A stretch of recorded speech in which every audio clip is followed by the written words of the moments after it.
Did I mention that I've got a Quad Cortex?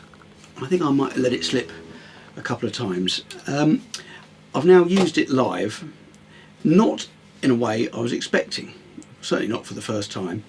The gig I was doing the other day, it's outdoors because that's the only place we can play, and it's in a city called Brighton, which is on the south coast of the UK, and you can't park anywhere near where I was playing. And I was having to walk 10 minutes with my heavy pedal board and the guitar on my shoulders, so I was already worn out by the time I got there. And I was playing with this the morning before the gig, and I suddenly thought, could I recreate what's on my pedal board on here? And apart from the looper, which at the moment there's no looper on this, apparently there may be in the future, I was able to recreate everything. So in this video I'm going to do a track, record it straight into the computer through the preset I created so you can hear what's going on. I've also got some footage from the gig later on, but it doesn't sound great as it was on my phone and it was taken from side on, so you can't really hear what was going on, but I thought it was quite interesting anyway. And I shall go through in detail how I created the preset and recreated my pedal board. Okay, here we go.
This is my acoustic pedal board that I recreated with the Quad Cortex.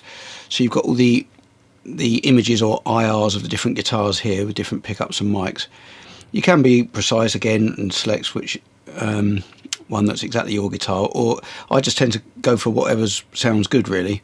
So I select the right size orchestra, that's the size of the Maton, and then I use different ones on different gigs depending which one sounds good where I am, and that blends it in.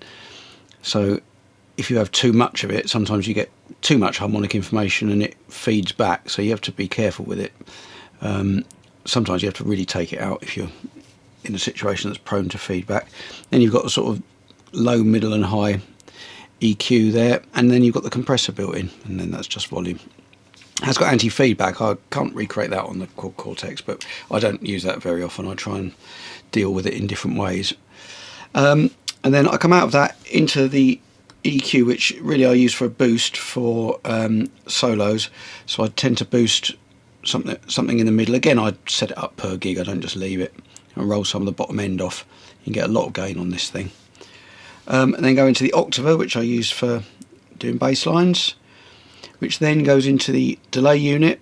This is quite good, this delay. It's a Nova repeater, TC Electronics. Lots of different options on it, but it's got the tap tempo, which is important.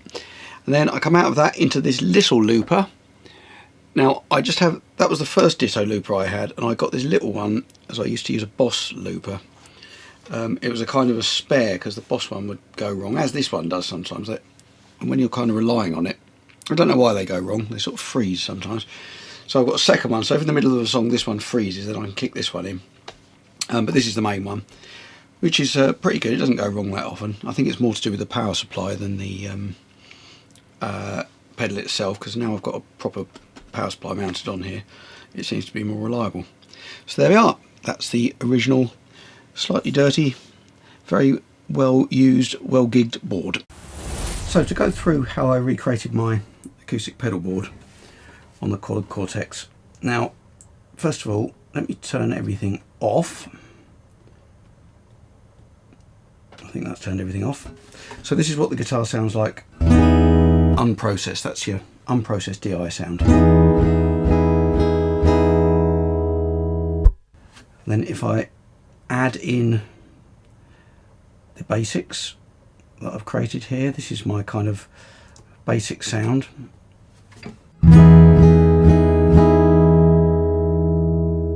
If I go through it, first block I put in is gain. Now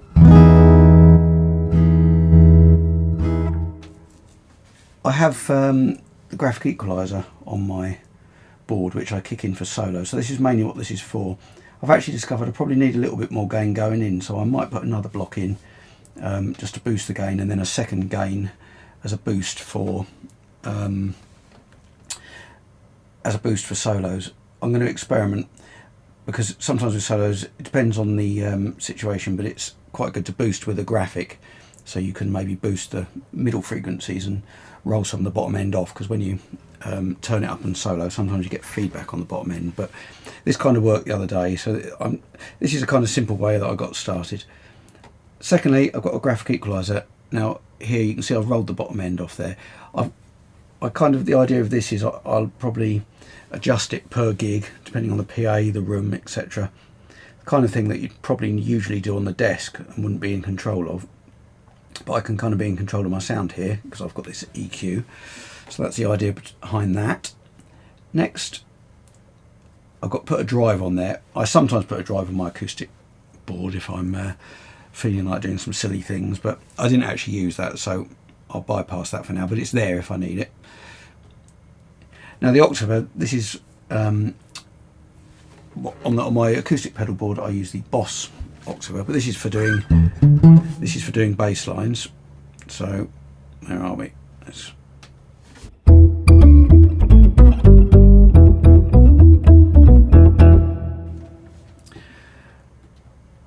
So when I'm looping, I use that for the bass lines. Then next, I've got a compressor. Now on my Fishman unit, there's a compressor.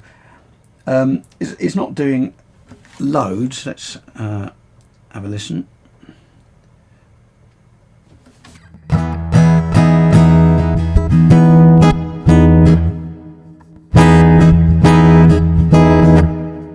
It kind of evens things out, particularly when you're strumming. I've got it on a foot switch as well, so I can switch it in and out. Sometimes soloing you don't want the compression, but it's great for strumming it. As I say, it evens everything out. Next, I've just put a simple delay. Normally when I'm soloing, so I create a loop, and then when I'm soloing I'll kick the delay in. What's nice about it as well, and the same as I can do on the TC Electronics delay that I've got on my board, is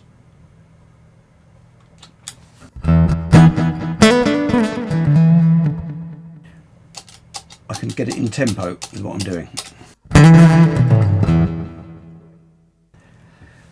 I have to say, this is I've put in a feature request here. For me, it's a bit of a pain. I have to come out of this gig view and I want to go in and check the parameters. What I'm suggesting, hopefully somebody might pick up on, you've got a quick press to turn them on and off, which mimics what it does there, so whether you need it to do that. But I'm suggesting that if you had a long press, it takes you the same as doing that into your parameters. Because when I'm using a pedal board, I'm quite often kneeling down and adjusting the parameters on the fly. So this is a bit fiddly. Now I hope they might introduce that feature, because that would make a big difference. Anyway, back to where I was, and I put a Hall reverb on here. This is really nice. I don't have reverb on my acoustic board, but I normally rely on the reverb on the desk or on the PA, which is fine, especially if I'm in control of it, but it does mean that if I'm creating loops and I'm putting down bass lines and everything's got the reverb on. With this I can kick it in now because I've put it on a foot switch.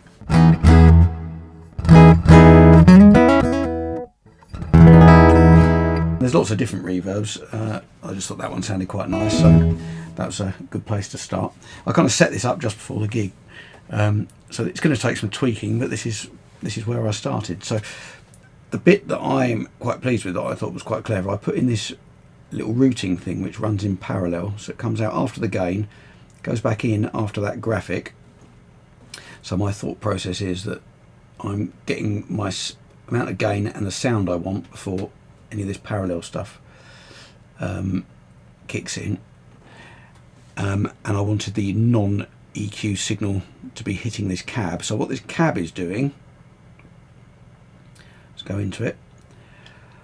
I've found on the internet some IRs, some images or whatever you call them, impulse responses, similar to you have on the Fishman unit, where people have recorded their acoustic guitars and then you apply that image on top of what your dry signal, and it gives you the sound of the guitar mic'd up. It's basically what the Fishman does.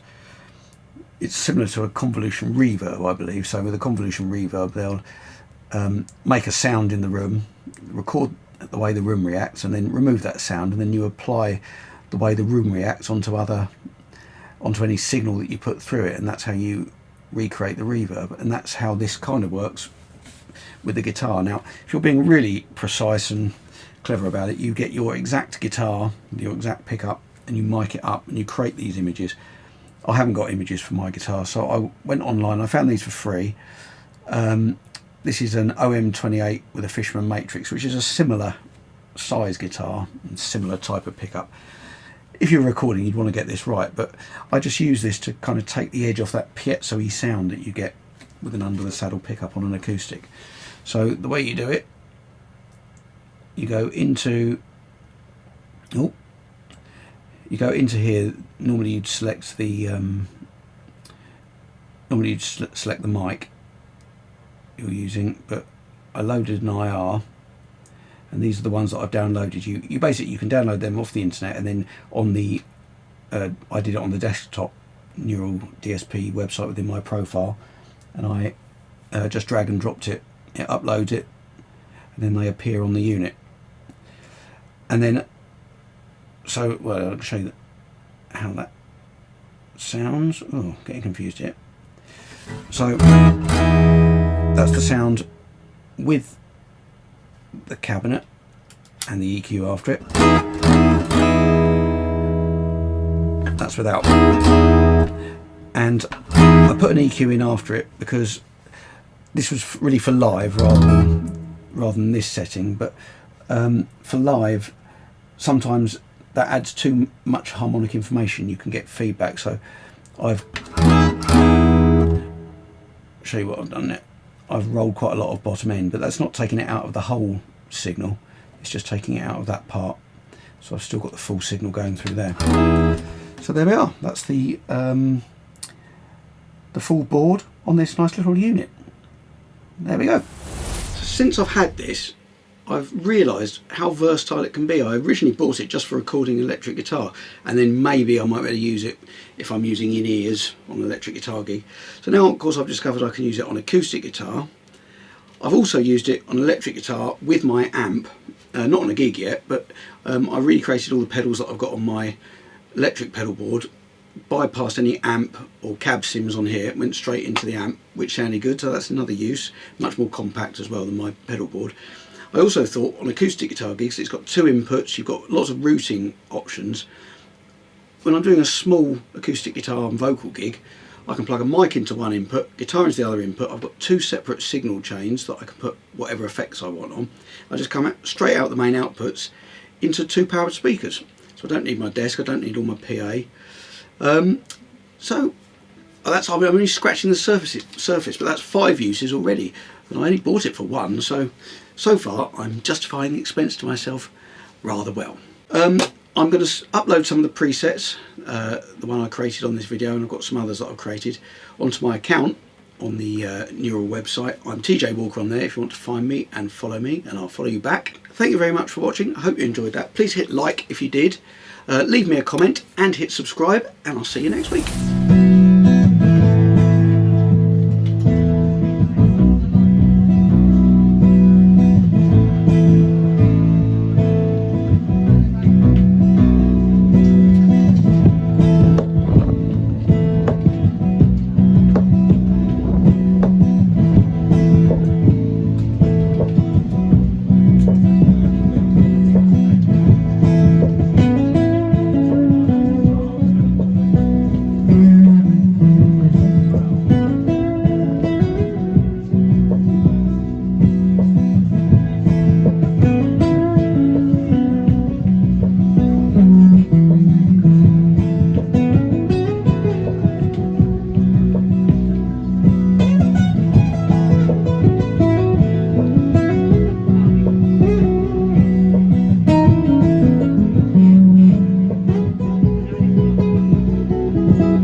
Oh, thank you very much. Thank you. Well, I didn't expect it to get rained on the very first gig. Got wet. Let's have a look.